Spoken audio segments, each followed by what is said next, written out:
Hey, Screener fans, we're here with Conrad Ricamora from How to Get Away with Murder. Hey, Screener fans. And I'm going to try and trick him into telling me who's under the sheet, right? Oh, yeah, here. Oh, okay. No way. Okay. Way. Okay. Well, you guys don't get to know because spoilers.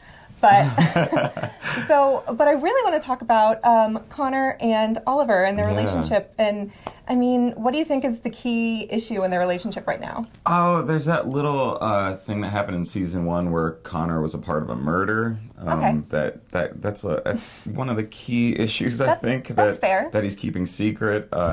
It's kind of a big deal, kind of a red flag when you're dating someone. Murder? Yeah, even if they're not telling you about it. I think something...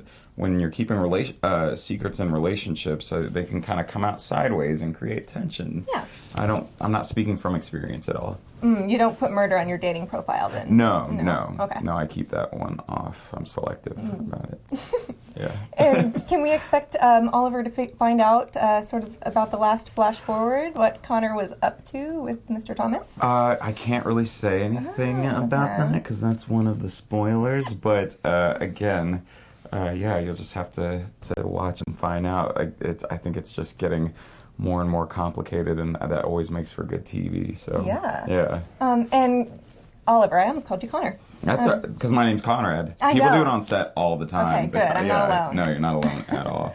Well, Oliver got to work a lot more with Annalise this year, which was nice to see him sort of integrated into the group. How has it been working with Viola Davis?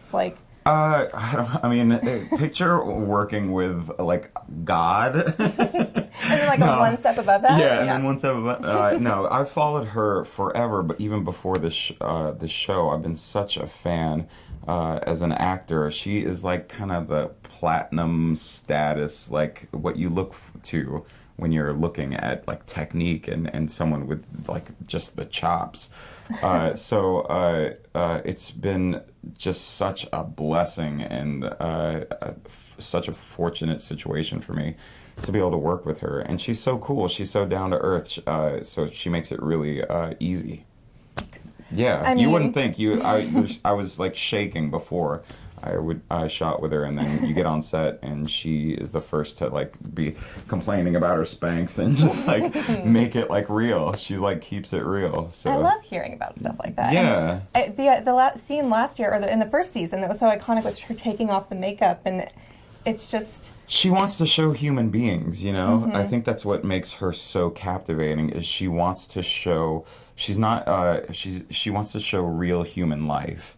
And that's why I've always enjoyed watching her, and that's why I've enjoyed working with her as well, is that she keeps it real. Yeah. Yeah. And, I mean, by virtue of being more integrated into the group, Oliver is now, finally, covering up a murder. Yeah, I don't think he knows it yet, but he's... Just because he's so much closer now, you know, with dropping the phone and kicking it under the ambulance, he is, you know, implicated in ways that I don't think he even understands yet. But it's kind of what he signed up for. He said in the first episode, I can be bad too. So I guess that's going to be put to the test in the next couple of episodes. Can he be bad? Really? Well, we'll find Oliver. out. I know. He's a sweetie, but he's like a bad teddy bear. Well, do you think that now, you know, having been part of this, is his character going to change a little bit, become a little more darker and tormented like Connor? I think he already has changed a lot since, I think about the pilot and how just kind of green and innocent he was, and now, you know, he got to work on these high-profile cases, and it's really changed him, the excitement of it, but then there's this other dangerous, darker side of it that I don't think he was completely aware of, but he's in it now, so it's going to definitely change him. Yeah. And another storyline that I really love for Oliver is that he is an HIV positive gay guy trying to sort of figure out what that means. It's such a complicated and interesting plotline for him. Yeah, I think it's also really interesting in our society to have this storyline coming up now, because it's so different to be living with HIV/AIDS now than it was like in the 90s, where it was a death sentence and it was a really scary time. And it is still an issue, but it's changed so much, and I think we're showing it in a really realistic way and showing how, yes, Oliver has HIV, but it doesn't define him. It's not a death sentence. He's still dating, and that's what's happening in the real world right now. And so people are having to have those conversations in the real world. And I've gotten fans that have reached out and said, thank you so much for showing what it's like for, realistically, for an HIV positive person to be living today. So it's just nice to show representation. I feel like that's what Shonda does the best. Definitely. Is she doesn't comment on it. She doesn't create like a public service announcement. She just she includes people the way people are represented in real life without commenting on it. I love that.